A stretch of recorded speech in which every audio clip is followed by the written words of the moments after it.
Be coming. Appreciate you being here today. Big day. Gosh, you can't write a better script for a spring game, can you? Kind of exciting.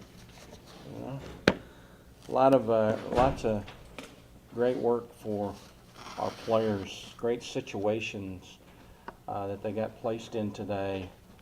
Um, the white team coming back like they did, then scoring, and the maroon having 30 seconds to tie the game, and right before the half, the situations that we were put in, and we replicate those with practice segments as much as we can, and we've done 2-minute offense 4 or 5 times this spring in the 15 days, but to actually get it on game day in the circumstances that we had it was super. So I saw a lot of good things out there. The defense came back and played pretty well in the third quarter and early in the fourth, and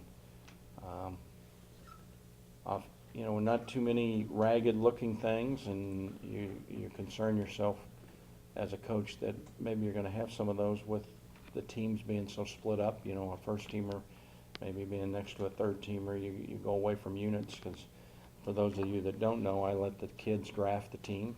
We got an NFL draft in a couple of weeks, and so we have our own. They draft the teams, and then the coaches balance them if we need to, and so guys are playing next to guys that they maybe don't do a lot in practice sometimes.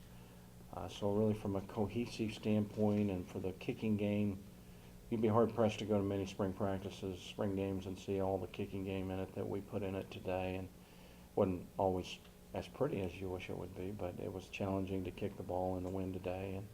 And we're still got a lot of work to do at kicker. But we got out of it healthy. It's the culmination of a good spring. It's the most physical spring practice that we've had since I've been here.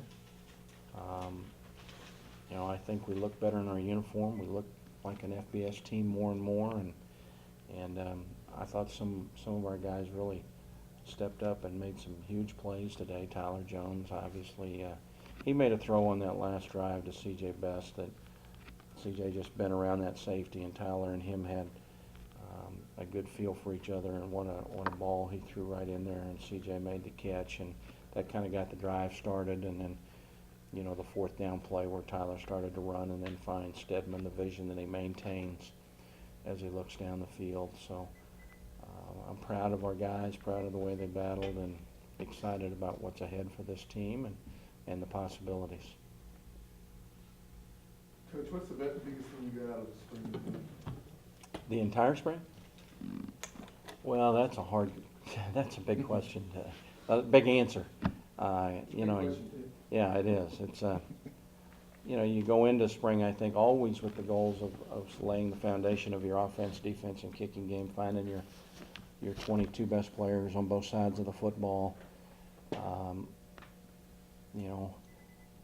Learning about your red shirts, learning about your guys that haven't played as much, and then excited to see how much you can improve veterans like Japhus and Chris there, and how far along that you can get them.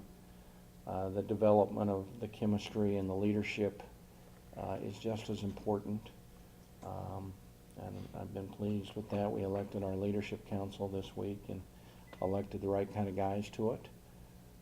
That answer on it could go on and on, but I think that's what you're looking for. Fran, what did you like in your defense this spring? Gosh, we lost some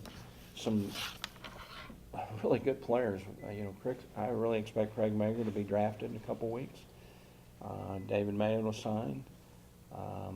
Mike Odiari's had some tryouts, and of course Mike Arakpo's season got cut short. But we lost some really good players. But I really think second year in John's defense, I was telling some of you before the game that last year we only had about 2 weeks to get ready for spring ball, and I'm not even sure our assistant coaches actually knew the defense as well as you'd like for them to. And so the retention, the carryover from fall, the confidence that they played with, the ability to adjust, and because of that and the number of guys that we have that have at least played, they haven't maybe been David Mayo or Craig Mager yet, though David Mims is pretty close. I think collectively we've got a chance to have a decent defense, and if we avoid injuries at the wrong places and things like that. What did you see out of Chris Nuttall today? Same thing I see every day. You know, the knothead runs pretty good. He can make you miss. He can run with power. You know, you look for home run hitters on your team that can make big plays, overcome your coaching. He can do that. He makes those kind of plays, and you know, he loves to play the game, and still got a little academic work to get himself cleaned up, finished up the right way, but he'll get it done, and I'll keep riding him until he does anyway. But you know, Chris has done that since the day he's been here. No surprises about that.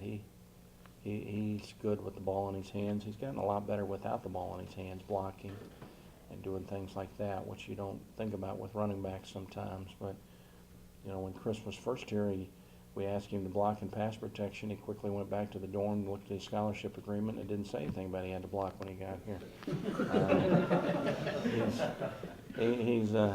He's changed in that regard, and he does pick up the linebacker and blitz. He knows his pass protection assignments a lot better than he ever did, and that's been obvious throughout the spring and today too. Coach, when the gold team scored with 30 seconds to go, the first thing out of your mouth was, there's still 30 seconds to go. Is that maybe as good a lesson to your team that? It is, as long as Bob. they're You know, finding those situations that we got placed in today, if I scripted the game today, it couldn't have been much better. I mean, not that I wanted the Maroon to win or anything like that, but, you know, the drive by the white team to go down there, the game's not over. I thought I was going to have to pick Brant and Bill off the floor in there. They were crying about who had to wash each other's car the whole time. And so I kept telling them, it's not over yet, it's not over. You know, and that was a great example of it. And, you know, you play every play. You know, the most important shot in golf is what? The next one. The most important play in football is the next play. And you get up and you keep playing. And, you know, 17-0 looked a little difficult right there before half, and Andrew gets an interception. Next thing you know, it's 17-7. I always say 21-0 means you're 3 plays behind. You're not 21 behind, you're 3 plays behind. And those are lessons that, you know, as a coach, sometimes you wish you could reach in your pocket and hand experience to guys. Well, today they got experience. And those are experiences that you can draw from. And this team ought to be good at this. We had to come from behind a lot last year, and we got placed in a lot of end-of-the-game situations, either to protect the win or to get the win, and we responded pretty good most of the time. So these are golden opportunities in teaching this game to guys that were very good for today. Coach, what pleased you about your quarterback? Had their moments today. Excuse me? What pleased you about your quarterback? Because all 3 of them had their moments. I like him all the time except when they turn it over. I don't like him very good on those days. But no, I thought, you know, Connor got started off hot early and played a good game. This is a big day for him because he didn't get to play a lot last year, and so this was a game day experience for him. He got to go through spring practice last year as a prep school guy that came in January and learned a lot. He knows as much for a freshman going through the spring and the fall last year as ever before. But this was game day for him. He got prepared to play, and that was good to see. You know, Tyler's still ahead of him right now, but he's right behind him. And if we days like today lend you as a coach to think that if something happens with Tyler, he's going to go in, we're not going to change. We're going to keep going like we're going. And number 2 is Cool Hand Luke all the way. I mean, you know, he just does what he does. I mean, did you see how excited he got after what he thought was the winning touchdown? He just turned around and walked off the field. You know, that's what he does. After Tulsa, I thought I was going to have to resuscitate him. He had no heartbeat because he's so cool sometimes. But those things, the situations, we took a few sacks that I wish we hadn't taken, but we got a lot of pressure today from the defense. I think at one point in time, both sides of the ball just said to heck with it and brought the heat. And we handled it good, but we did give up some sacks. After spending the day up in the press box, I take it you're not willing to give it up any time to stay on the sideline. No, I still like coaching, but I stay neutral in this game, and I can tell people some things about spring practice that they wouldn't know if I wasn't saying it, because they hear it from me, and there's insights into how this team's done and how individuals have done, and things that I think are of interest to the fans on a day like today. So it's a good day, and my coaches do a great job down there. I wasn't needed other than to get them to this point in time. Coach, walking off the field, talked to Coach Thompson, and he said, believe it or not, we have worked on that Hail Mary. It didn't look like it at the end, but of course you had personnel changes going on out there right now.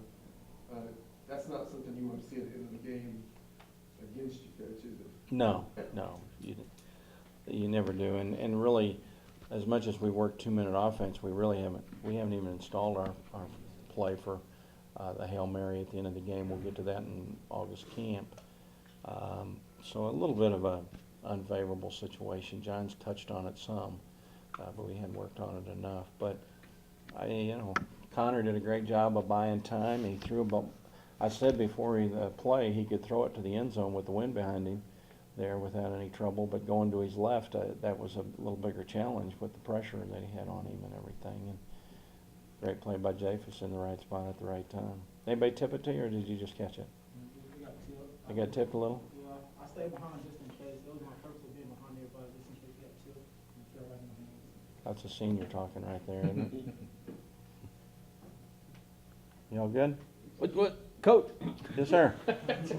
Some teams are opening up with Winthrop and Buffalo. What kind of message did you send to the boys down in Tallahassee? And I know you're going to have a good. I'm not sure our telegraph is running to Tallahassee, right? But we're coming, and our guys will be excited about the game and looking forward to it. That's the kind of opener to start the season that I think will motivate them to have good summers. Most of these guys can tell you every starter on their team already that's back. They've watched them in the bowl games, and they're excited about the opportunity to go see how they match up and everything. I've gotten past the excitement already.